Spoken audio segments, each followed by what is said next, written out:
Mbappe, Thuram,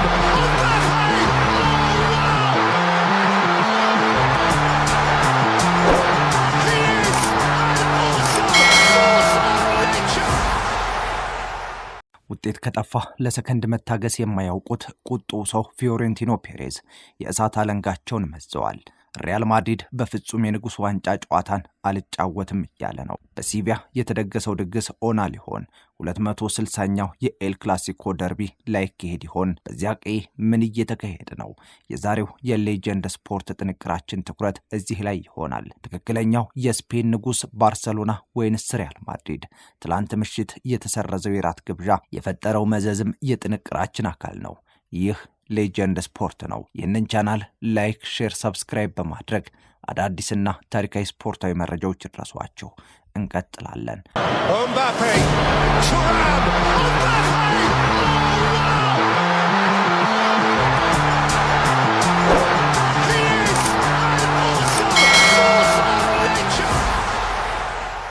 ሪካርዶ ዲቡርጎስ ቤንጉዌቲያ ወንበር ስበው ተቀመጡ። ከፊት ለፊት ጋዜጠኞች ተሰድረው ተቀምጠዋል።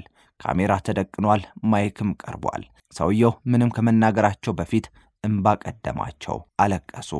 እኔ ሌባ አይደለሁም አሉ። ንግግራቸውን ቀጠሉ። አስቡት፣ ልጄ ከትምህርት ቤት ሲመለስ ጓደኞቹ ጋር እየተጫወተ አንተ የሌባ ልጅ ነህ፣ አባትህ አይታመንም አሉት። አዎ ይህ ከባድ ህመም ነው። እኚህ ግለሰብ የ39 ዓመቱ ስፔናዊ የእግር ኳስ ዳኛ ናቸው። ግለሰቡ 260ኛውን የስፔን የንጉስ ዋንጫ ኮፓ ዴል ሬን ለመዳኘት የተመረጡም ናቸው። ግን ሳይጠበቅ ሪያል ማድሪድ አንድ መግለጫ ወጣ። የስፔን እግር ኳስ ማህበር የሰየመውን ዳኛ የማይታመን ግትርና ፍትህን የማያውቅ ነው ሲል ከሰሰ። ማድሪድ ቀጠለ። አሰልጣኙ ካርሊቶ መግለጫ እንዳይሰጡም ከለከለ። ልምምድ እንዲያቋርጡም አደረገ። ውዝግቡ ቀጠለ። ሁሌም እንደሚደረገው በንጉስ ዋንጫ ጨዋታ አንድ ቀን ቀደም ብሎ በሚካሄድ የራት ግብዣ ላይ ፊዮሬንቲኖ ፔሬዝ አልገኝም አሉ። ማንም የማድሪድ ተወካይ ሳይገኝም ቀረ። የባርሰሎናው ሊቀመንበር ሁዋን ላፖርታ በቦታው ተገኙ። ነገሮች መልካቸውን እየቀየሩም ሄዱ። ይህ ውዝግብ ዛሬ ይካሄዳል ተብሎ በሚጠበቀው የባርሰሎናና የሪያል ማድሪድ ጨዋታ ላይ ነው። ንትርኩ ይቀጥላል። Mbappe, Thuram,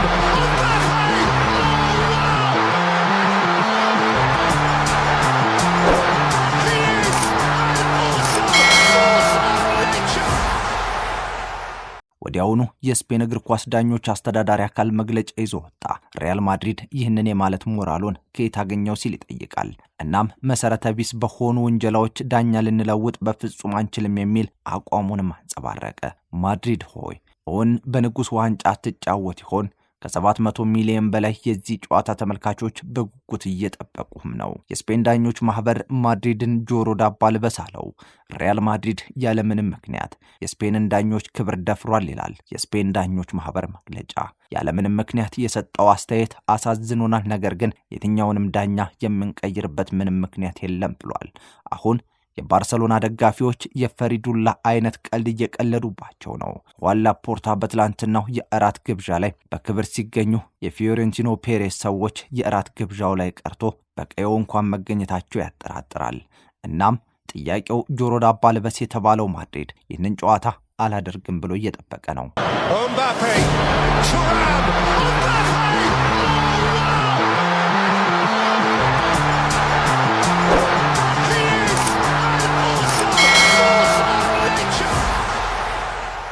ሪያል ማድሪድ ዛሬ ጨዋታውን ካላደረገ ምን ይፈጠር ይሆን የሚለውም ጉዳይ አጓጊ ነው። የስፔን እግር ኳስ ፌዴሬሽን ባወጣው ህግ አንቀጽ 77 መሰረት አንድ ቡድን ይፋዊ ጨዋታን አልጫወትም ብሎ ከቀረ ወይንም ደግሞ ራሱን ከውድድሩ ካገለለ ጨዋታውን እንደተሸነፈ ተደርጎ ይቆጠራል። ይህንን የመሰለ ደግሞ የፍጻሜ ጨዋታ ከሆነ ወይንም ደግሞ የጥሎ ማለፍ ከሆነ ደግሞ ራሱን ያገለለው ቡድን አሸንፎት የመጣው ቡድን እንዲጫወት ይደረጋል። ስለዚህ በዚህ ህግ መሰረት በማድሪድ ተሸንፎ የወደቀው ሪያል ሶሲዳድ የፍጻሜ ጨዋታውን የማድረግ እድል ይኖረዋል። ይህ ግን የሚሆነው ሪያል ማድሪድ አልጫወትም ብሎ በአቋሙ ከጸና ነው።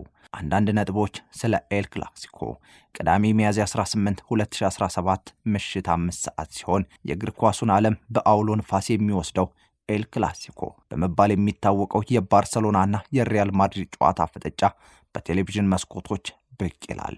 በእግር ኳስ ቤተሰቡ በጉጉት ከሚጠበቁ የደርቢ ጨዋታዎች መካከል ሪያል ማድሪድ ከባርሰሎና የሚያገናኘው ኤል ክላሲኮ ጨዋታ ይጠበቃል። ኤል ክላሲኮን ከብዙ የባላንጣ ወጎች ለየት የሚያደርጉት ሁሉም ነገር ሜዳ ውስጥ የሚጀመርና የሚያልቅ አለመሆኑ ነው። ይህ የስፔን የበላዩን የመለየትና ያለመለየት ጉዳይ ነው። ፖለቲካ ይሉት ኳስ ግራ የሚያጋባ ፍልሚያ። ኤል ክላሲኮ ከሳንቲያጎ በርናባውና ከካምፕ ኑ ከማሸነፍና መሸነፍ ከሚወክሏቸው አሰልጣኞችና ተጫዋቾች ከፍ ብለው የሚታዩ ጉዳዮችን ይዞ ነው እዚህ የደረሰው። Mbappe, Thuram,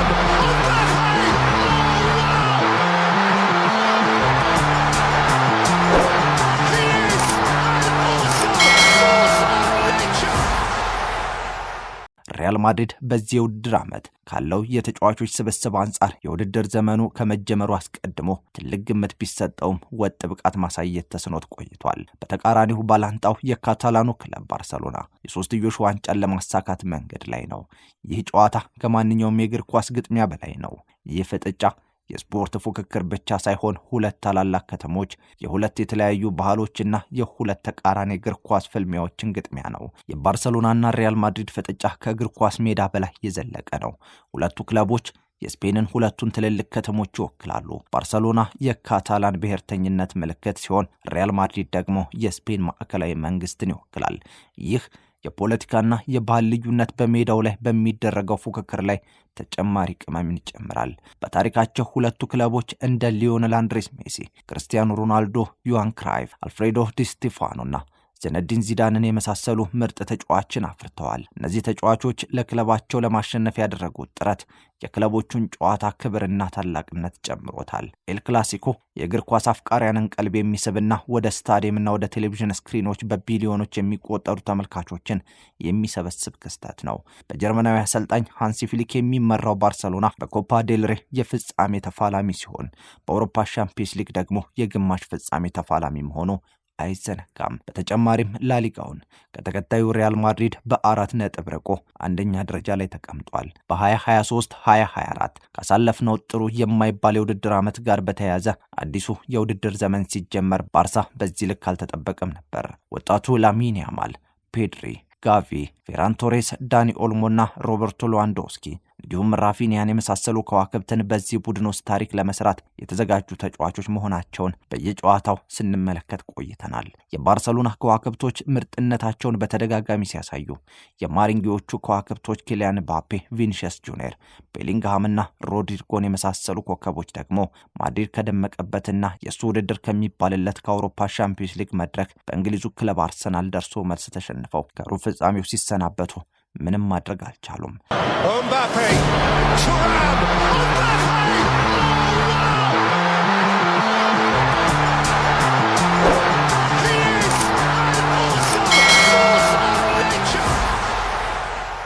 ስለ እርስ በርስ ግንኙነታቸው ቁጥራዊ መረጃዎች ምን ይላሉ? የተወሰኑትን በወፍ በረርን ቀኝ። ባርሰሎናና ሪያል ማድሪድ ባላቸው ባላንጣነት ከአንዱ ክለብ ወደ አንዱ ክለብ ተጫዋቾችን ማዛወር በጣም ከባዱ ነገር ነው። ተሳክቶለት የተዘዋወሩም ተጫዋቾች ካሉ ለደጋፊዎቹ ጩኸትና ዘለፋ ራሳቸውን ማዘጋጀት ይጠበቅባቸዋል። የማይካደው ሀቅ ባለፉት ዓመታት ግን በሁለቱ ክለቦች መካከል ያለው ጥላቻ መቀዝቀዝ የጀመረበት ዓመት ይመስላል። በተለይ ጆዜ ሞሪኒዮና ፔፕ ጋርዲዮላ እንዲሁም ክርስቲያኖ ሮናልዶና ሊዮኔል አንድሬስ ሜሲ ስፔንን ከለቀቁ በኋላ ደርቢው መቀዝቀዝ ታይቶበት ነበር።